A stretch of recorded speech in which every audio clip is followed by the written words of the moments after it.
कभी सृष्टि चक्र के ऊपर टाप पर खड़े होकर सभी को शक्ति दो। पहले तो हम अपने शक्ति भरें, तब तो हम शक्ति देंगे। अभी तो हम ही नहीं भरे।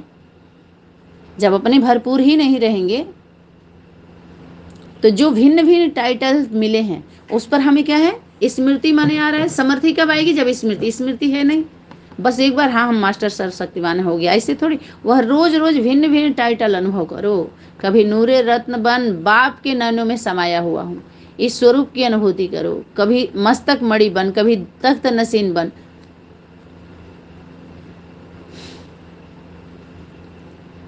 भिन्न भिन्न स्वरूपों का अनुभव करो, वैरायटी करो, रमणीकता आएगी। बाप दादा रोज रोज वाणी में क्या बुलवाए हैं, क्या दिए हैं संदेश, उसको मुरली भी कह सकते हैं। क्या देते हैं, उसी सीट पर सेट हो जाओ। बीच बीच में ये चेक करो, पहले भी सुनाया था कि यह बातें भूल जाते हैं,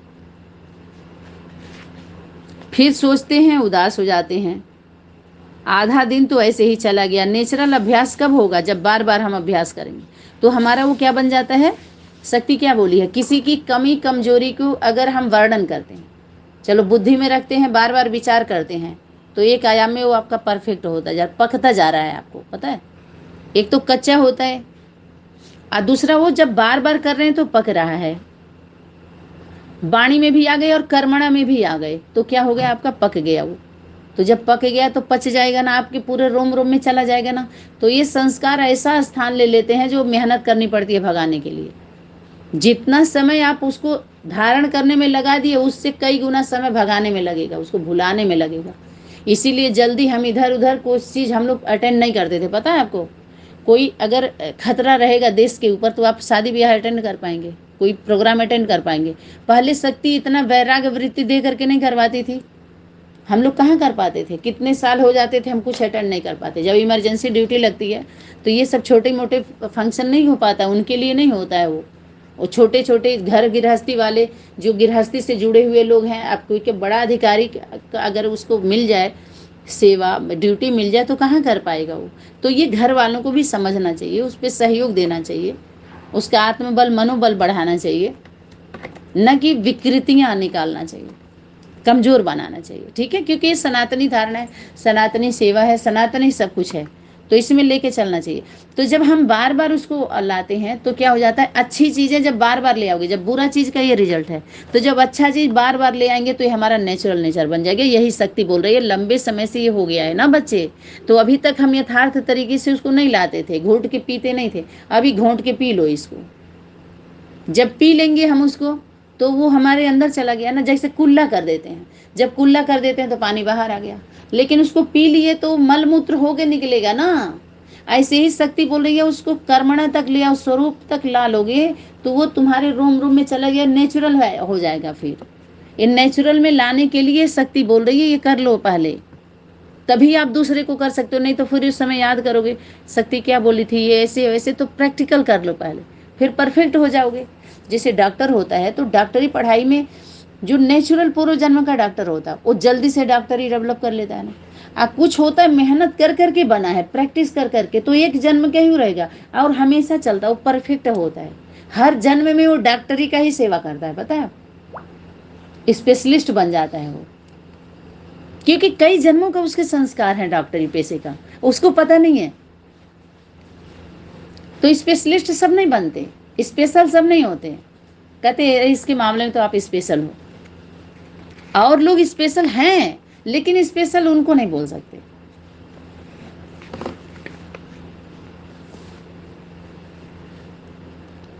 कहाँ तक आए थे, इसमें आ गए थे। यहाँ नेचुरल अभ्यास हो जाएगा तो हमारा ब्लड बन जाएगा वो। ठीक है, आज मधुबन वालों को, अच्छा तभी तो जब विधि विधाता व सिद्धि दाता बन विश्व की आत्माओं का कल्याण कर सकेंगे। शक्ति बोल रही है जब ये स्वरूप, जब डॉक्टर को पूरा परफेक्ट हो जाता है तो पर्ची दे, वो बीमारी देखेगा, दवा लिख देगा। ये नहीं है कि किताब पढ़ पढ़ के देखो इसकी विधि क्या है, इसकी विधि क्या है, ये तो आपने कर लिया। ये सूक्ष्म वतन में आकर के आपको सूक्ष्म बातें समझाई जा रही, सूक्ष्म स्टेज में। सूक्ष्म वतन में सब सूक्ष्म बुद्धि सबकी नहीं होती, सूक्ष्म वतन में सबको रहने का क्यों नहीं हुआ। तो आज मधुबन वालों का दिन है, समझा? किसका दिन है? मधुबन वालों का दिन है। डबल विदेशी, दूसरे दूसरे देश में हम चले गए थे ना, अपना देश छोड़ के अपने समय का चांस दे रहे हैं। जब बेहद में आएंगे, बेहद के बाप में, तो हद के विदेशी नहीं होंगे वहां पे, सब बेहद में जब आएगा तो सारा टाइटल खींच लिया जाएगा ना। जब बेहद का बाप बेहद के बच्चों से बेहद की बात करते हैं तो सारा बेहद का पॉइंट चला जाएगा सब बेहद वालों के पास। हद से ऊपर उठ जाइए। कहीं हद का उदाहरण देके समझाया जाता है, उस भाव को समझा जाता है कि कौन सा प्रकरण चल रहा है, किस विषय पे चल रहा है। क्योंकि मधुबन निवासियों को देखकर सब खुश होते हैं। मधुबन वाले कहते हैं महिमा नहीं करो, मधुबन वाले कहते हैं महिमा नहीं करो, महिमा बहुत सुनी है, महिमा सुनते ही महान बन रहे हैं, क्योंकि यह महिमा ही ढाल बन जाती है। महिमा हम सुन रहे हैं, सुनते सुनते। कौन सुना रहा है मधुबन की महिमा? दुनिया वाले। और सुनते सुनते हमारा क्या बन जाता? जैसे युद्ध में सेफ्टी का साधन ढाल होती है ना, तो यह महिमा भी स्मृति दिलाती है कि हम कितना महान है। मधुबन का महिमा कितना है, वरदान पता है मधुबन का? तो मधुबन में है ना हम प्रैक्टिकल चैतन्य मधुबन। तुम बचे चैतन्य मधुबन, चैतन्य गीता पाठशाला, चैतन्य दिलवाड़ा। मधुबन सिर्फ मधुबन नहीं है, लेकिन मधुबन है विश्व की स्टेज, जिसमें ऐसे स्टेज पर आप हो, ऐसे स्थान पर जैसे पूरी दुनिया में जा रहा है वो। हमारे हर एक्टिविटी की धुन ध्यान दे से सुन रहे हैं उस धुन को, और उसी ओम के ध्वनि को सुनना है, लेकिन अपना ध्वनि लोग दे रहे हैं ओम। अरे ओम मंडली से, जो माँ की मंडली है, माँ की श्रेष्ठ त्रिमूर्ति की प्रवृत्ति है, वहां से जो माँ की ध्वनि जा रही, वो माँ, उस ध्वनि को ध्यान से सुनिए, अपना मत सुनाइए। अब ये उल्टा गंगा आ रही है, उल्टा बहाया जा रहा है, समझ में आ रहा है? ये पंगा लिया जा रहा है इनडायरेक्ट। ओम कहते हैं, सारा आपके नसें नाड़ियां खुल जाती हैं, सारे सिस्टम खुल जाते हैं, सारे ब्लॉकेज खुल जाते हैं उसके ध्वनि सुनने से, उसके ध्वनि पर ध्यान देने से। फिर आप अपनी ध्वनि दुनिया में दीजिए। ओम की ध्वनि भी करने का सबको अधिकार नहीं होता, इसीलिए कि सब नहीं जा सकते हैं। शूद्रों को मंदिर में जाने के लिए मना था पहले, पता है आपको? स्पर्श नहीं कर सकते थे देवताओं को, मूर्ति को, जो तो सब जातिवाद में चले गए। लेकिन ऐसे स्वभाव संस्कार वाली आत्माएं शूद्रपना में गिना जाता है, पता है? ब्राह्मण को कितनी सजा, ब्राह्मण वर्ग के जितने लोग हैं उनको होमवर्क है कि अपने जो आपके यजमान हैं, आप पुरोहित हैं, तो आप उनको संदेश दीजिए। अब तक आपने बहुत कमाया है सबसे, उनका कल्याण कैसे होगा? ये ब्राह्मणों के द्वारा होना है। ब्राह्मण वर्ग के लोग करें उस सेवा को। मंदिर वाले जितने जा रहे हैं भक्त आत्माएं बाहरी दुनिया में, वो मंदिर वाले ये ज्ञान उनको समझाएं, सत्य ज्ञान। और जो अपने ज्ञान ध्यान में मंदिर मस्जिद गिरजाघर गुरुद्वारे वाले, वो सही बात उनको बताएं। ऐसे ही संदेश देना जिम्मेवार आत्मा को ना। प्रजा वर्ग को उठा उठा के हम क्या करेंगे? अनेक प्रजातियां तैयार हो रही हैं, अनेक स्वभाव संस्कार का कितना उठाएंगे हम लोग? तो विश्व के स्टेज पर मधुबन में रहना, अर्थात विश्व के स्टेज पर रहना। तो जो स्टेज पर रहता है वह कितना अटेंशन रहता है, वह कितना अटेंशन से रहता है। जैसे आप स्टेज पर चले गए तो कुछ गीत गाने गए या नृत्य करने गए, तो आप ध्यान देंगे ना अपने पर, क्योंकि नीचे आपके सब देख रहे हैं, नीचे वाले। तो हम सब मधुबन में है माने सबसे ऊपर। इससे ऊंचा क्या? वही तो परम धाम है। उससे ऊंचा धाम कुछ है ही नहीं है। ऊंचा उसका काम, ऊंचा उसका नाम, ऊंचा उसका स्वरूप, सब कुछ ऊंच है। सर्वश्रेष्ठ, बस सर्वश्रेष्ठ में सब आ गया, सब कुछ उसका श्रेष्ठ है। अगर मार भी रहा है ना तो श्रेष्ठ है उसमें, उस मार में भी श्रेष्ठ है। शक्ति क्या बोले थे अभी 4-5 दिन पहले वाणी आई थी, तो उसमें क्या था कि मानो कोई हल्ला भी बोल रहा है, उसमें कुछ ऐसा कड़वा भी दिखाई दे रहा है, तो जिससे हम स्नेह करते हैं उसका कड़वा नहीं लगता है। तो जिसको कड़वा लगा माने स्नेह नहीं था, पवित्र स्नेह नहीं था, वो स्नेह करने की कोशिश कर रहे थे।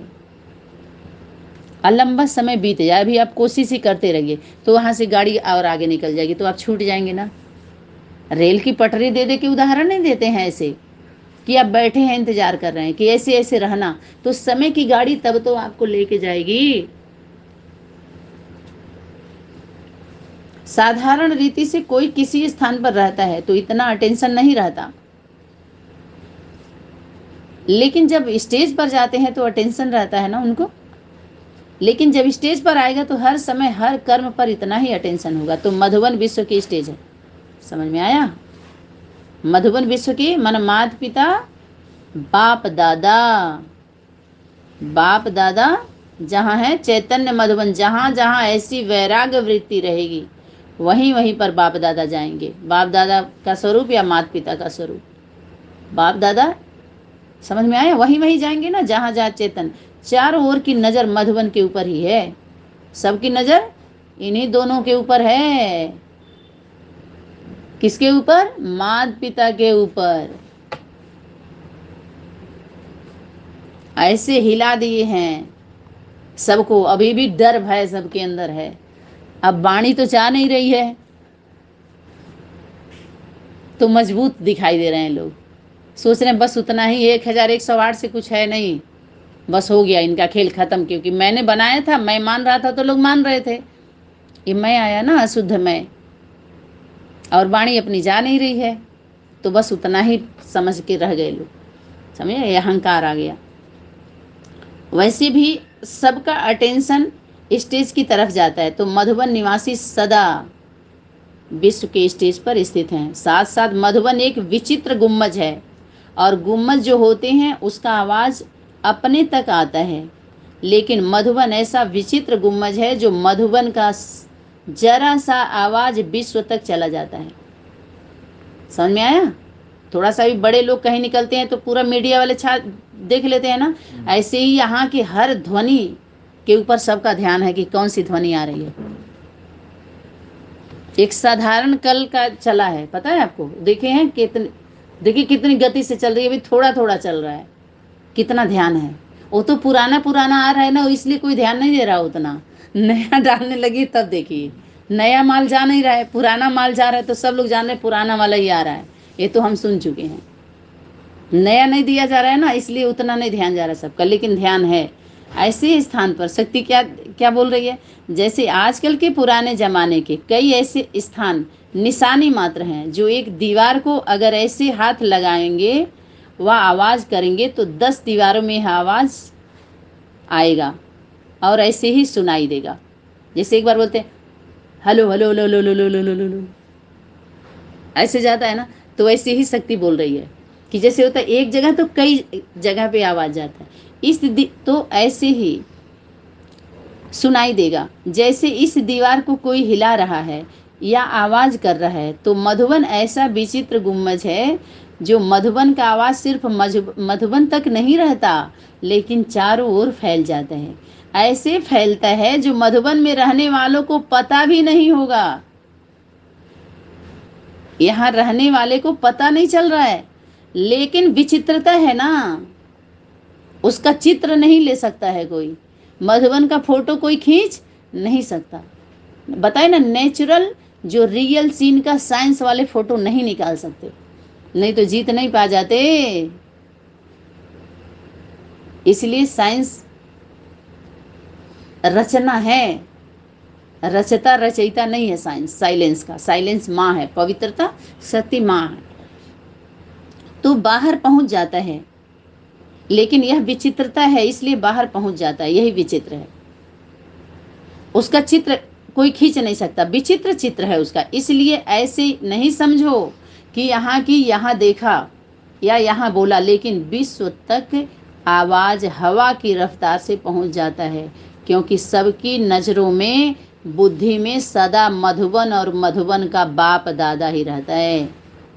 मधुबन का कौन है? मधुबन में रहने वाला कौन है? सदा बाप दादा है। इसीलिए शक्ति क्या बोली? उस नर में अभी तक राम है, नारी में अभी तक सीता है। उसमें हर हर लगा दिया है, सब में लगा दिया है। मानो उसके रचना में भी वो शक्ति है, ऐसे बोल सकते हो। वो नर में अभी तक राम है, वो अभी तक वो नर राम ही है, और नारी अभी तक सीता है। वही गीता है, वही सती है। वो ईर्ष्या देश की असूया नहीं बहाती, वही अनुसुईया भी है, वही मन पूरा टाइटल वो दोनों के। तो मन जब मधुबन का बाप नजरों में आता है तो मधुबन भी आएगा ना। मधुबन का बाबा है तो मधुबन में आएगा ना। और मधुबन में सिर्फ बाबा तो नहीं, बच्चे भी हैं। तो मधुबन वासी स्वतः ही सबकी नज़र में आ जाते हैं। बच्चे अपने आप जो निवास करते हैं वो अपने आप आ जाते हैं, उनको मेहनत नहीं करना सबके नज़र में आने का। मधुबन में चला गया पूरी दुनिया में। कोई भी ब्राह्मण से पूछो, चाहे कितना भी दूर रहता हो, लेकिन क्या याद रहता है? मधुबन और मधुबन का बाबा। तो इतना महत्व है मधुबन वासियों का, समझा? अच्छा, चारों ओर के सर्व, देखिए यहाँ सर्व सेवा के उमंग उत्साह में रहने वाले, तो हम सभी सर्व सेवा के निमित्त बनने वाले, उमंग उत्साह में रह सभी को उमंग उत्साह दिलाने वाले, सदा एक माता पिता एक बाप के संग में, माने माँ कौन है? सदा एक बाप के स्नेह में समाई हुई रहती है। उसके बाद बच्चों से भी स्नेह होता है ना। और माता पिता, अगर बच्चे माँ को ही स्नेह में समाये रखे, माँ के नहीं, पिता भी तो है, तो एक प्रवृत्ति बुद्धि में धारण करना होता है। तो एक बाप के स्नेह में समाये हुए, सदा हर कर्म में श्रेष्ठ विधि द्वारा सिद्धि को अनुभव करने वाले, सदा स्वयं को विश्व के कल्याणकारी अनुभव कर हर संकल्प से, हर बोल से श्रेष्ठ कल्याण की भावना और श्रेष्ठ कामना से सेवा में बिजी रहने वाले, ऐसे बाप समान अथक सेवाधारी बच्चों को बाप दादा का याद प्यार और नमस्ते। तो बाप के साथ कौन है? बाप के समान सदा अथक सेवाधारी बच्चों को बाप दादा याद प्यार कर रहे हैं, जो बाप के समीप है। तो किसको? बाप दादा की नज़र किस पर है? जो बाप समान है। यज्ञ माता के ऊपर खींच रहा है ना शक्ति, उसके बाद अनन्य बच्चों को तो खींच ही ले। तो बाप के नज़दीक कौन है? पुत्र है, माँ है, पुत्र पुत्री और माँ, ये बच्चे हो गए ना। इन बच्चों के ऊपर जिम्मेवारी है। जब बच्चों में आएगा तो कम से कम बच्चा एक, बच्ची एक, लेकिन बच्चों में बहुवचन आ गया तो कम से कम 2 3 तो ऐसे आएंगे ना बच्चे। माँ भी तो उसकी बच्ची है। तो जब बच्ची आएगी, प्रथम बच्ची में सब लोग सोचते हैं वो तो उनकी पुत्री है, तो जरूर इनके सहयोगी हम होंगे। बहुत सारा चल रहा है ना सबका अलग अलग ऐसे आके। तो आज वाणी को यहीं पर विराम देंगे और फिर इस पर तो अलग से क्लास आ जाएगा, ठीक है। ओम सनातनी शांति।